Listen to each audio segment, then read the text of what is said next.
Welcome to the annual meeting of the Permanent Commission on the Status of Racial, Indigenous, and Tribal Populations. I am pleased to be joining you tonight. My name is Morgan Urquhart. I am the Communications Coordinator for the Permanent Commission. I use she, her pronouns, and I am joining you tonight from my home in Bangor, the ancestral land of the Penobscot Penobscot Nation. We're so glad you're here to join us for this important discussion about the state of racial disparities in Maine. I'm going to pass the introduction space over to my colleagues joining me tonight, and I will start with Bilal. Hello, everyone. My name is Bilal Foley, and I'm the Community Engagement Specialist at the Permanent Commission. And I'm Sonia Thomas. I'm the commissioner representing higher education. I'm a professor at associate professor of women's gender and sexuality studies at Colby College. Welcome, and thank you again all for joining us. To ground us tonight, I want to start with a little bit of history, both our history as a commission and our shared history as a state. So the Permanent Commission was established in 2019 as a bold step toward addressing racial disparities in Maine caused by systemic racism. We are a 17-seat commission, and our members are appointed by the governor, the presiding officers of the legislature, tribal governments, and by the commission itself. Each commissioner represents a community or constituency that has experienced generations of disadvantage in the state. And we're supported by a small staff who carry the day-to-day work forward. To understand why the Permanent Commission exists, we need to also understand that our history is what shapes our present. Maine, like the United States as a whole, was built on the stolen land and labor of Indigenous and Black people and on the exploitation of immigrant workers. Those systems were designed intentionally to determine who had political power, who could own land, who could accumulate wealth, and even who was considered fully human. And although many of those policies have changed, their impacts have not disappeared. They continue to show up in unequal outcomes in housing, income, education, health, and nearly every part of daily life. That's what we mean when we talk about systemic racism. Our mission as the Permanent Commission is to dismantle systemic racism, and that requires intentional action. It means examining how our institutions were built, how they still operate today, and how we can transform them so they can serve all Maine people well. We work to build bridges between state government and communities who have carried the weight of this history for generations, centering their knowledge and lived experience as essential to solving the inequities we see today. And we hold a vision of Maine where every person, no matter our race, income, or hometown, has what they need to thrive. A Maine where our systems and institutions are just and fair, and where everyone has the dignity, resources, and self-determination to live a fulfilling life. That's the future we're working toward together. So tonight we have three main goals. First, we'll talk about some of our 2025 resources for examining racial disparities in Maine, particularly through our social drivers of health dashboard.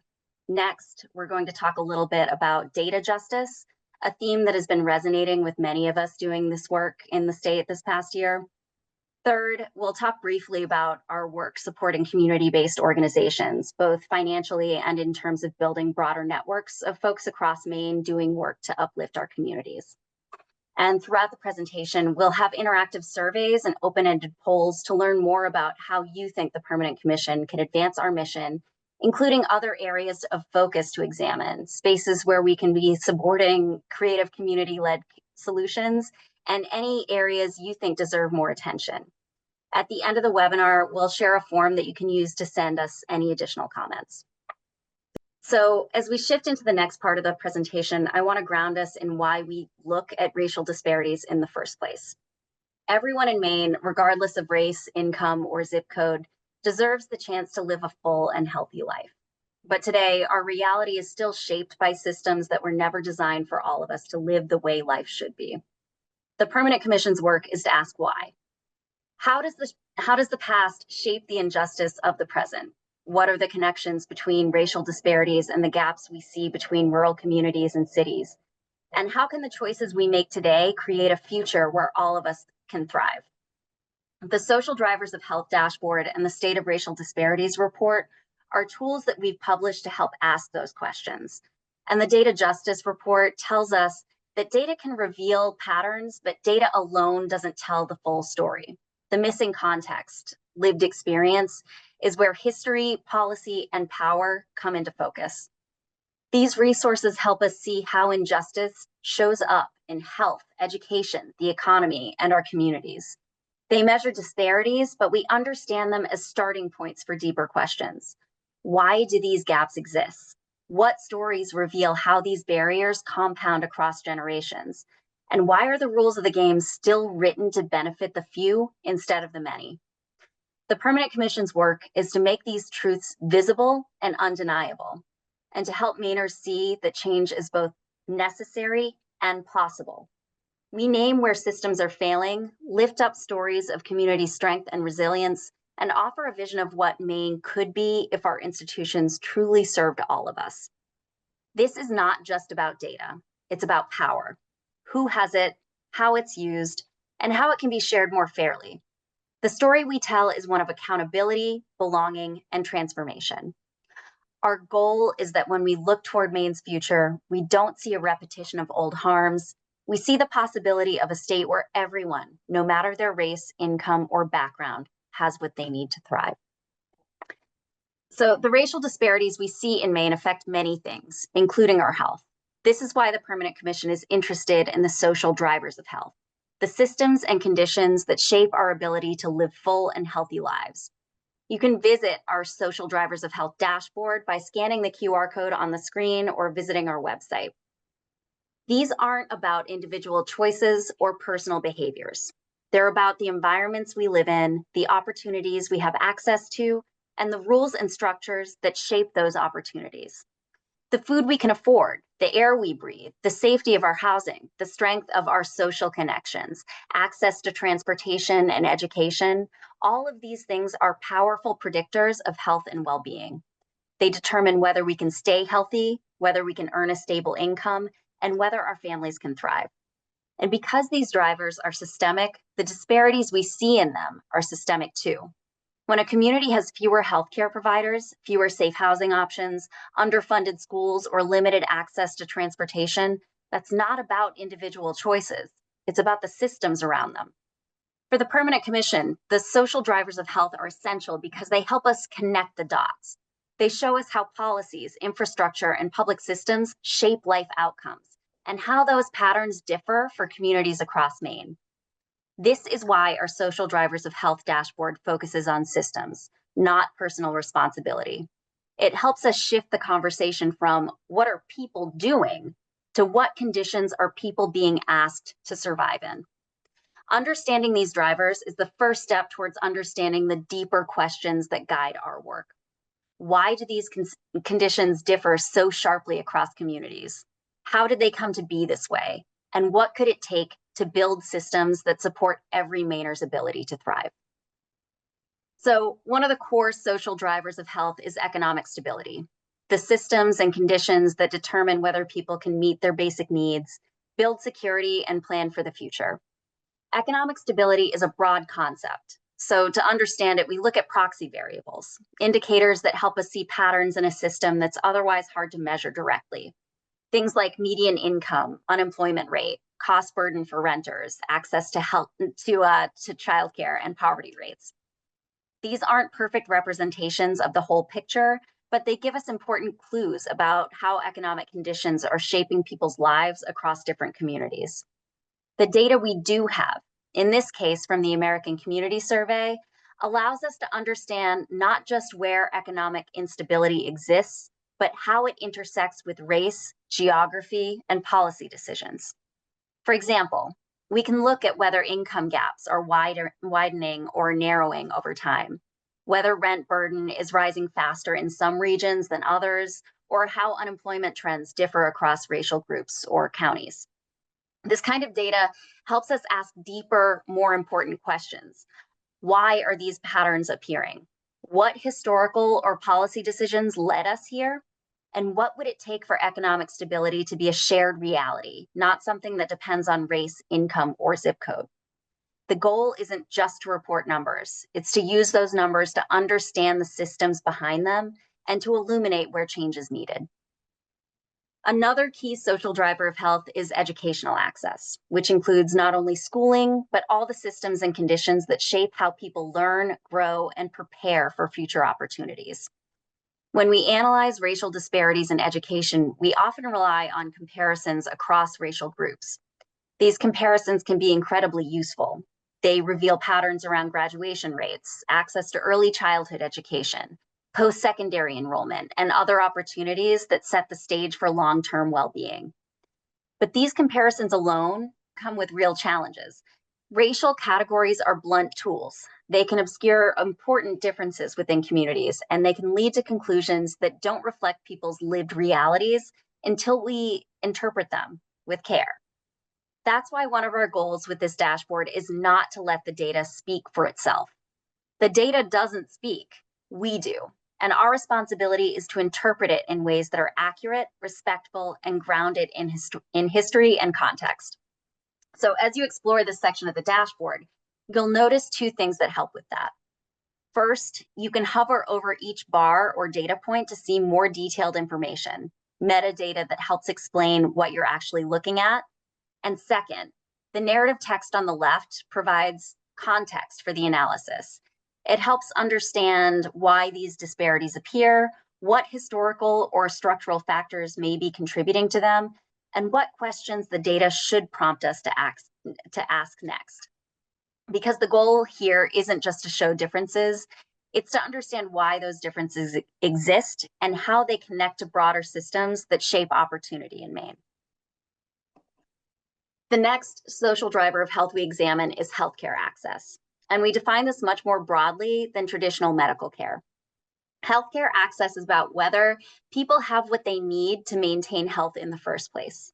The ability to see a doctor when they need to, access to preventative services, prescription coverage, community clinics, transportation, and in the 21st century, reliable internet access for telehealth. These are all parts of the landscape that determine whether someone can get care early, manage chronic conditions, or receive mental health support. With this dashboard, one of the strengths is the ability to look at change over time.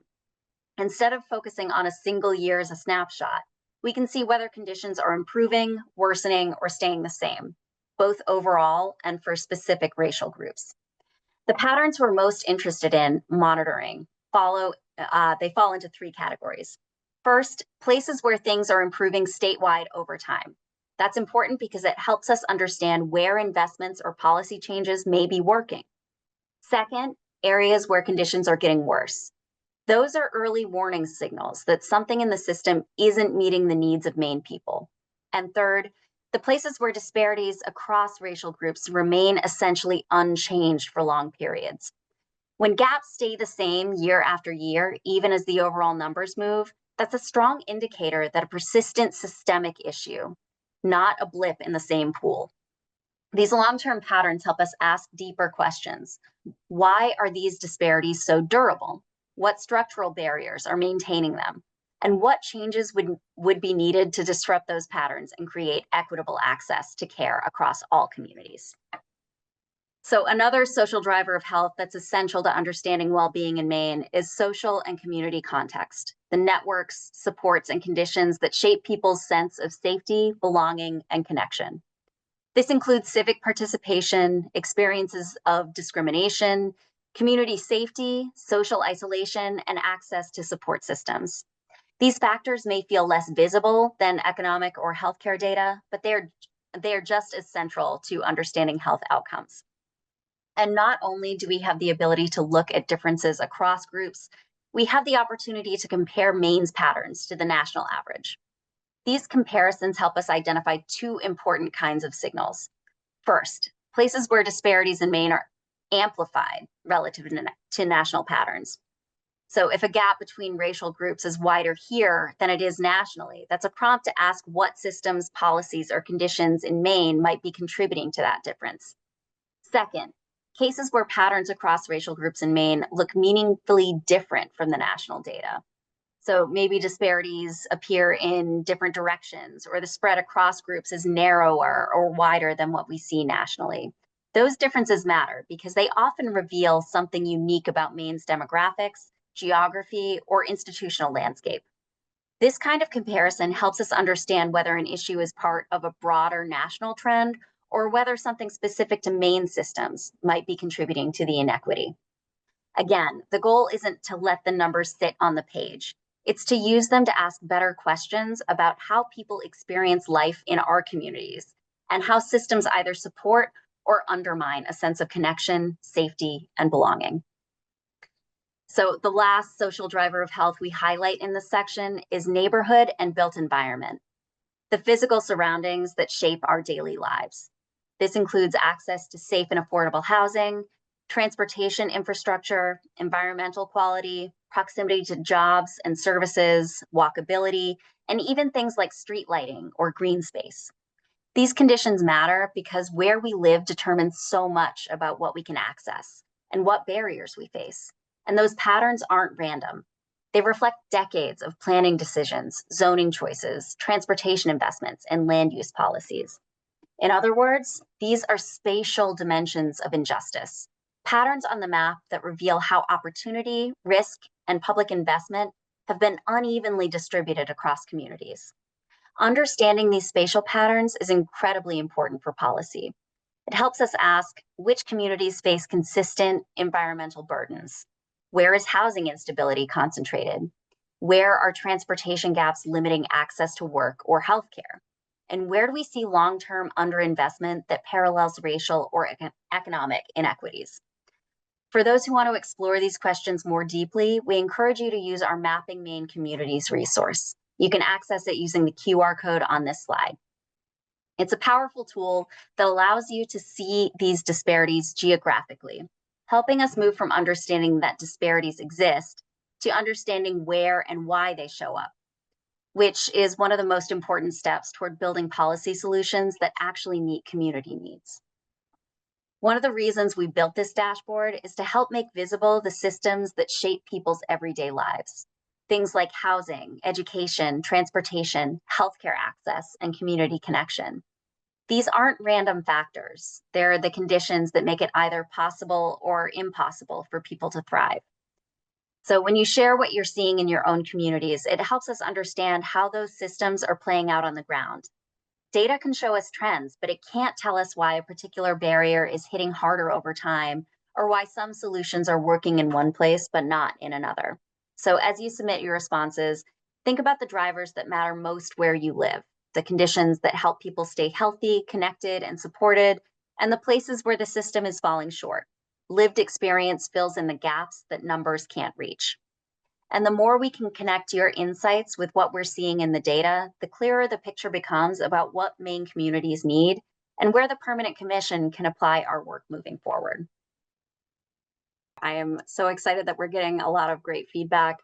I am going to pass us on to the next slide. And Sonia, take it away. Thank you, Morgan. So this next section is about data justice. At the Permanent Commission, we work with a lot of data, especially through the State of Racial Disparities Report and the Social Drivers of Health Dashboard. Having this information is incredibly useful. It keeps us an eye on long-term patterns. It helps us ask better questions, and it helps us see where systems are producing unequal outcomes. But we also are often asked a very familiar question. Can you give us more data on people of color? That request comes from a good place. People want to understand disparities. But given our mandate and given the challenges that we run into with our own work, we felt it was important to pause and ask a deeper question. When does collecting more data actually help us move toward justice? And when can it unintentionally cause harm or pull us in the wrong direction? That's really what motivated this report. We wanted to explore not just whether to collect data, but how to collect it in ways that represent people's dignity, protect their privacy, and genuinely support better outcomes. So what we'll walk with you through today is why data is never neutral, what risk comes with demographic data collection, and how we can build an approach to data that centers community trust, control, and real-world impact. This report is really meant to give people working in and around the state government a shared foundation for thinking about data, especially demographic data, in a more thoughtful, ethical, and community-centered way. We wrote it with several audiences in mind: policy staff, analysts and researchers, program managers, and anyone whose work touches on social statistics or racial disparity data. So let me walk you through the key pieces. First, what does data mean? We start by unpacking what we actually mean when we talk about data. We all use that word, but it doesn't always mean the same thing to all of us. We will walk you through how data is shaped by the decisions people make, what gets collected, what doesn't, and who has the power to decide. The second bullet, the risks and potential of collecting demographic data. Next, we get into those risks and what comes with demographic data. Demographic data can shine a light on inequality, but it can also expose people to harm if it's collected and used without care. So we talk honestly about both sides of that coin. Toward data justice, principles for ethical data collection, we offer a set of guiding principles for what ethical, justice-centered, and data practices should look like here in Maine. These aren't technical prescriptions, they're values. They're meant to help decision makers pause, reflect, and choose approaches that build trust rather than erode it. Operationalizing data justice at the Permanent Commission, we're talking about how we apply this framework in our own work. We're not presenting this as a set of rules for other people to follow. We're showing how we, as a state entity with a racial justice mandate, are trying to live up to the principles ourselves. It's a work in progress, and we want others to be in that learning process with us. So once we started digging into how racial data is collected and used here in Maine, a few major challenges came out. These reasons are reasons not to collect that data, but they're exactly why we need a thoughtful, justice-centered approach. Let me walk you through each one. First, interpretation. Racial categories are blunt tools. They bring together huge, diverse groups of people under one label, and they can also split communities apart in ways that don't reflect lived experiences. When we're working with the small populations like how we have in the state of Maine, these categories can hide really important differences within communities. That means that the numbers can point us in the wrong direction unless we understand the human context behind them. Second, we have the technical side. Maine's small population and wide geography make it harder to detect patterns that actually do exist. Small sample sizes can lead to high margins of error, suppressed data, or results that look insignificant when we're on the ground experiences are telling us that something else is going on. That's why analysts and policymakers can't treat these numbers as perfect reflections of reality. They have to be read with care. Application. Third is application. Data only supports justice when it's actually used and when it's used responsibly. We've seen situations where data is collected, maybe even reported, but it doesn't inform the decisions, or it gets used in ways that reinforce the very inequalities that we're trying to address. Without a clear plan for how data will guide our policy and practice, its potential can be wasted. Social challenges. Finally, we have the social context. People of color and Indigenous people have good historical reasons to distrust data collection. There's a long record of misuse, surveillance, extraction, misinterpretation, or decisions being made about communities without their involvement. So even if intentions are good, we have to recognize that trust has to be earned. That's why any approach to racial data in Maine needs to center consent, transparency, and community control. This brings us to one of the core ideas of the report. Data is never neutral. It's easy to think that data is something that is simply out there, something that is objective, and we go out and collect it so that we can understand the world. But that's not actually how it works. Data is created, it is shaped by people and institutions, by the questions we decide to ask, and the categories we choose to use, the groups we define, and the purposes the data is meant to serve. And that has real-world consequences because racial categories themselves were not handed down from nature. They were produced through census and other state systems as tools to classify people. tools that help determine who counted politically and who had access to resources and who didn't. So when we look at racial data today, we're not just looking at neutral statistics. We're looking at the legacy of the classification systems and the power structures that created those. And those decisions continue to shape outcomes right now. How we ask questions about our communities, which groups we combine or break apart in order to analyze them, who has the authority to collect data and to interpret it, and how the decisions get made based on that information. All of these choices influence who our social systems are designed to work for and who gets left behind. That's why we argue that data work must start with an understanding of power, history, and community trust. Without that, we risk reproducing the same inequalities that we're trying to solve. So when we talk about data justice, this is what we mean. For us, data isn't separate from the systems we're trying to change. The same communities that face disproportionate exposure to environmental hazards or higher rates of incarceration or housing instability, those are the same communities who end up undercounted when data is being used to allocate resources, and overcounted when that same data is being used to build surveillance networks.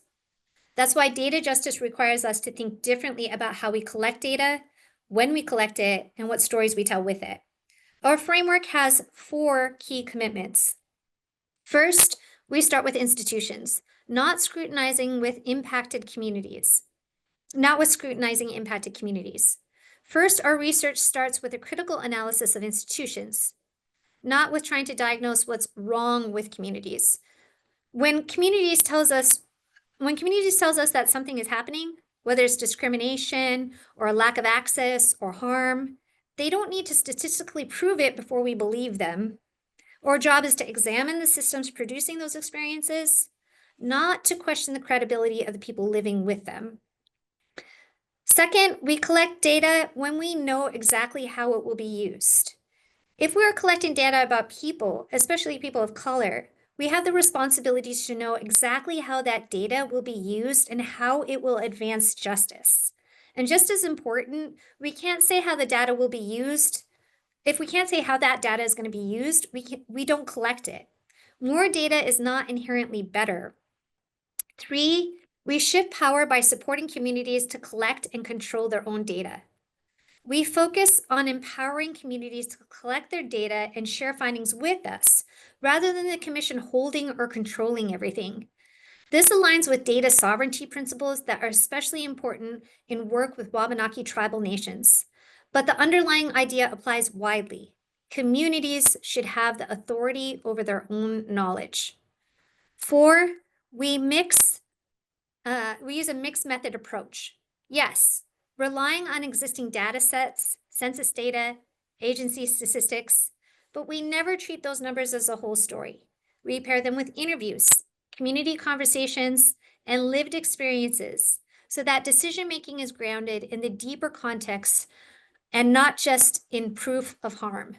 Data tells us where disparities show up, but communities tells us why and what needs to change. One example of how we're putting forward this framework into practice is our ongoing housing project. In this work, we're blending several layers of information. The quantitative data that we already have, deep research into institutions and policies shaping housing in Maine, and critically, the stories and the lived experiences of people navigating the housing crisis every day. These stories help us understand not just that the crisis exists, which the data already shows, but how people are experiencing it, what barriers they're running into, and the creative ways that Mainers are finding to survive and support one another. This combined approach gives us a richer, more accurate picture than the numbers alone could. And as we continue this project, we're also supporting community groups who want to gather and share their own stories. So if your organization is interested in hosting a storytelling workshop or applying for a grant to support that kind of work, please reach out to us. We would love to partner with you. Next slide. So, new question. How could the Data Justice Report support your work? And what guidance or tools would help you use it more effectively? We want to take a moment to hear from you all. You just heard some of the big ideas behind the Data Justice Report, why we created it and how we're using it, and the principles that are guiding our approach. But this report is meant to be a tool for the broader public sector, not just for us. So we'd love to know, how could this report support your work? Or to put it another way, what would help you use it more effectively in your role? Maybe you want practical checklists or templates. Or maybe you want help communicating these principles with your agency. Maybe you want trainings or case studies or a place to ask questions. There's no wrong answers here. Your feedback will help shape how we build out future tools, trainings, and partnerships around this work. We don't need to wait for data to begin building the sorts of programs and policies our communities need to thrive. That work is already happening and being led by people of color across our state. Next, we'll tell you a little bit about the work we are doing to support community-based organizations, both in their efforts to build programs and solutions, and by building stronger connections and social capital across groups to build multiracial solidarity across Maine. And I want to provide some grounding on the Permanent Commission grants. Grant making for the Permanent Commission serves as a powerful tool for fostering community engagement and building deeper trust with community-based organizations. We started this back in 2024 with the goal of supporting communities to build and strengthen networks and capacity. Our grant-making program approach is rooted in the belief that community-based organizations are the experts of the experiences of the communities that they serve and should lead the way in defining priorities. We seek to support communities in identifying and addressing the needs that matter most to them, fostering authentic partnership and shared learning. Ultimately, the goal is rooted in the fact that we want to invest in these partnerships over the long term, enhancing our ability to bridge the needs of communities with the resources of state government. So let's start with the Social Capital Grant. Grants for community-based organizations. These are projects focused on at least one social driver of health and while building stronger community connections. We had some fully funded projects and partially funded between $25,000 and $75,000. Note that we really had one-time federally funded ARPA funds to carry out that work. We also have our mini award programs to provide community-based organizations with financial support to develop programs designed by communities to meet their unique needs. These are usually topical. We do this at least one round and sometimes even two. And to give you a little sneak peek, we've done a Youth Empowerment Mini Award, various Juneteenth collaborations, a Health and Wellness Mini Award, and a partnership with the Governor's Office of Policy, Innovation, and Future around narrative change for food security. And these are $10,000, usually our mini awards are under $10,000 as well. And last but not least, we have our community event sponsorship, where we work with organizations to host events that bring community members together to celebrate, learn, and build networks. We are deepening and growing trust with community-based organizations through partnerships, and our grants have allowed us to not only fund exciting work, but allowing them to meet the needs of their communities that is led and designed by them. For instance, we have our Social Capital Grant, where we had the Maine Council on Aging making the Invisible Visible Black Photo Voice project, strengthening intergenerational connections, the Quality Housing Coalition Project Home Trust cohort, where single mothers received unrestricted direct cash assistance and gathered monthly to learn new skills, Monty Mono's Welcome and Resource Centers supporting seasonal workers and their families over Maine's agricultural seasons, Maine Inside Out providing support for system-impacted people to navigate reentry after incarceration through art and theater programming. We also have Healthy Acadia's rites of passage work with Lynn Mitchell from Sabayak. Some pictures are also through our Health and Wellness Mini Award, where we had Fitness Bridge provide culturally relevant fitness classes for immigrant youth, Maine Association of New Americans working with immigrant older adults through wellness, and held a clay beading workshop with Daniel Minter at Indigo Arts Alliance, Gateway Community Services Maine, creating a support group for asylum seekers and transitional housing. And we also had, through our Juneteenth collaboration, the third place, where they hosted a Juneteenth zine and kind of art making day as well. We want to turn it back to you all now. And this time we're focusing specifically on community needs with the question of what community needs or gaps should the Permanent Commission help uplift or support in 2026? Ultimately, what we're hoping to learn here is what needs are showing up more urgently in your communities right now. That could be the things we hear often: housing, transportation, childcare, language access, mental health support, or it could be something newer. We also know that many communities across Maine are feeling the impact of federal funding cuts, increased federal enforcement, and stepped up targeting of immigrant and mixed status families. These pressures don't just affect individuals, they ripple out through whole neighborhoods, schools, and local support systems.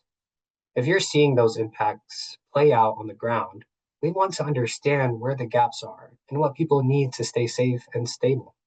And alongside these challenges, we want to hear where you are seeing strength and momentum, community-led work that's making a difference and can be uplifted, expanded, or better connected to resources. Ultimately, your insights help us understand not just what's happening, but where the Permanent Commission could be most useful as we plan for 2026. As always, you are the experts on your communities. Your experiences and perspectives shape the direction of our work and help us move toward a Maine where every person and every community has what they need to thrive. We have reached the end of our presentation, but this is really just the beginning of the conversation. So thank you so much for spending this time with us tonight, for sharing your insight, and for being honest about what your communities are experiencing. Your feedback doesn't just inform our work, it shapes where we go next. So you'll find a link on this slide and the QR code that you can scan to share any additional thoughts or ideas. So we hope you will use it and share it with your networks. Tonight's presentations have been recorded, and we plan on sharing those out on social media and our newsletter. So keep an eye out for those if you want to catch anything or share it with folks who may not have been able to join tonight. Everything you've contributed tonight will guide how we continue examining disparities, uplifting community-led solutions, and addressing the systems that create unequal outcomes in our state. And we want to name something clearly. Building a just and thriving Maine is collective work. None of us does it alone. We do it by listening deeply, standing with one another when any of our communities are under pressure, and acting from the understanding that our well-being is tied together. When any of our neighbors is pushed into harm, it affects all of us. And when we show up together for each other, we strengthen all of us. Your experiences and your wisdom are essential to that future. Thank you again for being part of this conversation and part of this shared work. Together, we can create a Maine where every person in every community has what we need to thrive. Good night.